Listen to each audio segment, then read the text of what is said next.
নমস্কার বন্ধুরা, রিতাস ডায়েরি চ্যানেলে আপনাদের সবাইকে স্বাগত।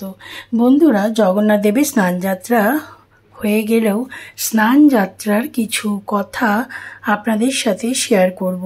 স্নানযাত্রা কী এবং কবে থেকে স্নানযাত্রা আবিষ্কার হয়েছে, যে স্নানযাত্রা করতে হবে বা স্নানযাত্রা সম্পর্কে কিছু মাহাত্ম্য আপনাদের সামনে শেয়ার করব। স্কন্দপুরাণ অনুসারে রাজা ইন্দ্রদম্ন যখন জগন্নাথ দেবের কাঠের বিগ্রহ প্রতিষ্ঠা করলেন, তখন থেকে এই স্নান যাত্রার উৎসব শুরু হলো। স্নানযাত্রা দিনটিকে জগন্নাথ দেবের আবির্ভাব তিথি বা জন্মদিন হিসাবেই কিন্তু পালন করা হয়।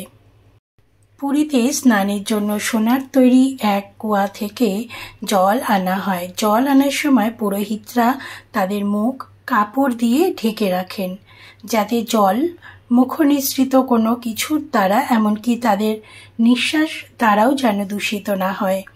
স্নান মহোৎসবের পূর্বে মহাপ্রভু জগন্নাথ দেব, বলরাম দেব এবং সুভদ্রা দেবীকে সিল্কের কাপড় দিয়ে আবৃত করা হয়। তারপর লাল এক ধরনের পাউডার দিয়ে প্রলেপ দেওয়া হয়। 108টি স্বর্ণ পাত্র জল দ্বারা পূর্ণ থাকে। এই জল দ্বারা অভিষেক করানো হয়। অভিষেকের সময় বৈদিক মন্ত্র উচ্চারণ, কীর্তন এবং শঙ্খ বাজানো হয়। এরপর জগন্নাথ দেব এবং বলরাম দেবকে হাতি বেশে সাজানো হয়।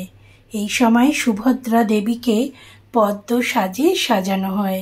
স্নানযাত্রা উৎসবের পর স্নান পূর্ণিমা থেকে আষাঢ়ী অমাবস্যা পর্যন্ত 15 দিন ভগবানকে জনসাধারণ থেকে দূরে রাখা হয়। জগন্নাথের জ্বর হয়, এটা আমরা সকলেই জানি। এই 15 দিনে ভগবানের নিত্য পুজো পাঠ চালু থাকে এবং তার সাথে সাথে এই অনবসর সময়ে ভগবান জগন্নাথ দর্শন করার জন্য জগন্নাথ মন্দিরের সিংহদ্বারের ঠিক ডান দিকে জগন্নাথ পট্ট দর্শন করা হয়। সেই সময় ভগবান জগন্নাথ, বলরাম এবং সুভদ্রা দেবীকে রতন বেদী নামে এক বিশেষ বেদীতে রাখা হয়।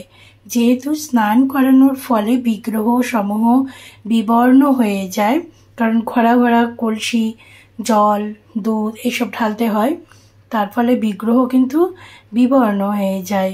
এই 15 দিনে জগন্নাথ দেবকে আগে নব সাজে ফিরিয়ে আনা হয়। এই সময় 16তম দিনে জগন্নাথ দেবকে আবার সবার দর্শনের জন্য উন্মুক্ত করা হয়। এই প্রসঙ্গে একটা কথা বলে রাখি, এই অনবসর সময়ে ভগবান তিনি বিশেষ কিছু লীলা করে থাকেন।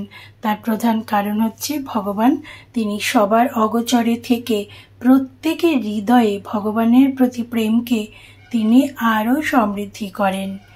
বিরহের দ্বারা এবং ভগবান জগন্নাথ তিনি অবসর সময়ে নব শৃঙ্গারে সুসজ্জিত হন।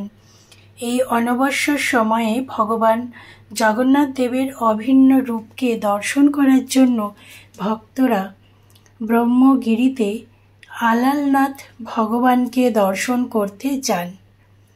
আলালনাথ অভিন্ন জগন্নাথ এবং আলালনাথ মন্দিরে এই সময় প্রচুর ভক্তদের সমাগম হয়।